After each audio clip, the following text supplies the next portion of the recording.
ഇറാനിൽ ഇസ്രായേൽ നടത്തിയ ആക്രമണത്തിന്റെ പശ്ചാത്തലത്തിൽ ഇരു രാജ്യങ്ങളിലുമുള്ള ഇന്ത്യക്കാർ ജാഗ്രത പാലിക്കണമെന്ന മുന്നറിയിപ്പ്. എവിടെയാണോ തങ്ങുന്നത് അവിടെ തുടരാനും വാർത്തകൾ നിരീക്ഷിക്കാനുമാണ് നിർദ്ദേശം നൽകിയിട്ടുള്ളത്.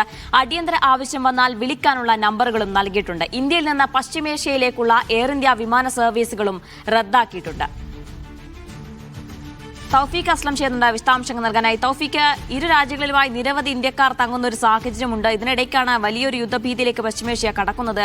എങ്ങനെയാണ് ഇന്ത്യക്കാർക്ക് നൽകിയിരിക്കുന്ന നിർദ്ദേശം, അപ്പം ഇന്ത്യൻ എംബസിക്ക് നൽകിയിരിക്കുന്ന നിർദ്ദേശമൊക്കെ എങ്ങനെയാണ്?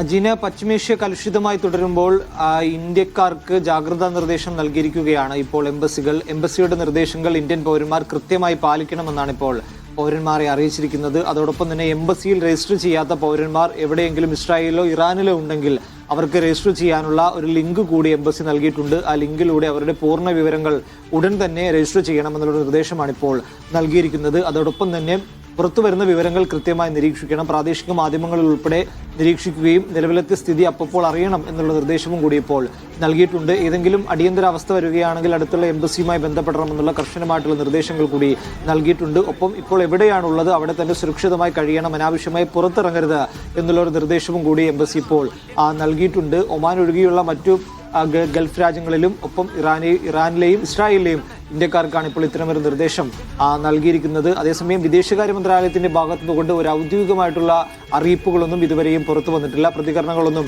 ഉണ്ടായിട്ടില്ല. സ്ഥിതി വിലയിരുത്തുന്നുണ്ട് എന്ന് വിദേശകാര്യ മന്ത്രാലയ വൃത്തങ്ങളിൽ നിന്ന് ചില സൂചനകൾ മാത്രമാണ് ലഭിച്ചിരിക്കുന്നത്. അല്ലാതെ നിലവിൽ ഇതുവരെ ഔദ്യോഗികമായിട്ടുള്ള പ്രതികരണങ്ങളൊന്നും ഉണ്ടായിട്ടില്ല. അതുകൊണ്ട് തന്നെ ഉണ്ടാകുമെന്നാണ് നിലവിൽ പ്രതീക്ഷിക്കുന്നത്. കാരണം നിലവിൽ അവിടെ സംഘർഷങ്ങൾ നടക്കുകയാണ്. അതിനുശേഷം അത് വിലയിരുത്തിയതിനു ശേഷം മാത്രമായിരിക്കും വിദേശകാര്യ മന്ത്രാലയത്തിൽ നിന്നും ഇന്ത്യയുടെ ഒരു ഔദ്യോഗികമായിട്ടുള്ള പ്രതികരണം പുറത്തു വരികയുള്ളൂ എന്നാണ് നമ്മൾ മനസ്സിലാക്കാനായിട്ട്. അതോടൊപ്പം തന്നെ വിമാന സർവീസുകൾ പൂർണ്ണമായും റദ്ദാക്കിയിരിക്കുകയാണ്. പശ്ചിമേഷ്യൻ രാജ്യങ്ങളിലേക്കുള്ള എല്ലാ പ്രധാന വിമാന കമ്പനികളെല്ലാം റദ്ദ് ചെയ്തിട്ടുണ്ട്. ഇൻഡിഗോയായിരുന്നു, എയർ ഇന്ത്യയാണ് ആദ്യം അവരുടെ സർവീസുകൾ റദ്ദാക്കിയത്. ആദ്യം ഇസ്രായേലിലേക്കും മറ്റുമുള്ള വിമാന സർവീസുകൾ റദ്ദാക്കിയിരുന്നെങ്കിൽ പിന്നീട് മറ്റ് പശ്ചിമേഷ്യൻ രാജ്യങ്ങളിലേക്കുള്ള സർവീസുകൾ പൂർണ്ണമായും ഇൻഡിഗോയും എയർ ഇന്ത്യയും ഇൻഡിഗോ എക്സ്പ്രസും സ്പൈസ് ജെറ്റുമെല്ലാം ഇപ്പോൾ റദ്ദാക്കിയിരിക്കുകയാണ്. ആളുകളോട്, യാത്രക്കാരോട് ആവശ്യമായിട്ടുള്ള ഏതെങ്കിലും തരത്തിലുള്ള നിർദ്ദേശങ്ങളോ അല്ലെങ്കിൽ വിവരങ്ങളോ അറിയണമെങ്കിൽ എയർലൈനുമായി ബന്ധപ്പെടാമെന്നുള്ള നിർദ്ദേശവും കൂടി ഇപ്പോൾ നൽകിയിട്ടുണ്ട്. ഡൽഹിയിൽ നിന്നുൾപ്പെടെയുള്ള നിരവധി വിമാന സർവീസുകളാണ് ഇന്ന് വൈകുന്നേരത്തോടു കൂടി റദ്ദാക്കിയിരിക്കുന്നത്. നിരവധി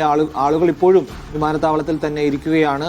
ഡൽഹി കൂടാതെ രാജ്യത്തിന്റെ മറ്റ് പ്രധാന വിമാനത്താവളങ്ങളിൽ നിന്നുള്ള എല്ലാ സർവീസുകളും ഇപ്പോൾ റദ്ദ് ചെയ്തിരിക്കുന്നു എന്നുള്ള വിവരങ്ങളാണ് ഇപ്പോൾ പുറത്തു വന്നിരിക്കുന്നത്. എന്തായാലും വിദേശകാര്യ മന്ത്രാലയത്തിൽ നിന്നും ഒരു ഔദ്യോഗികമായിട്ടുള്ള പ്രതികരണം ഉടൻ പ്രതീക്ഷിക്കുന്നുണ്ട്. നിലവിൽ ഔദ്യോഗികമായിട്ടുള്ള പ്രതികരണങ്ങളൊന്നും ഇതുവരെയും പുറത്തു വന്നിട്ടില്ല.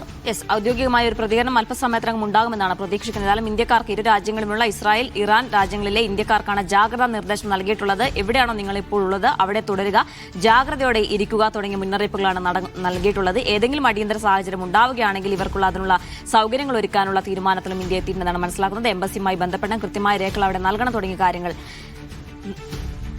ഇന്ത്യ മുന്നറിയിപ്പ് നൽകിയിട്ടുണ്ട്. തൗഫീഖ് അസ്ലമാണ് വിശദാംശങ്ങൾ നൽകിയത്.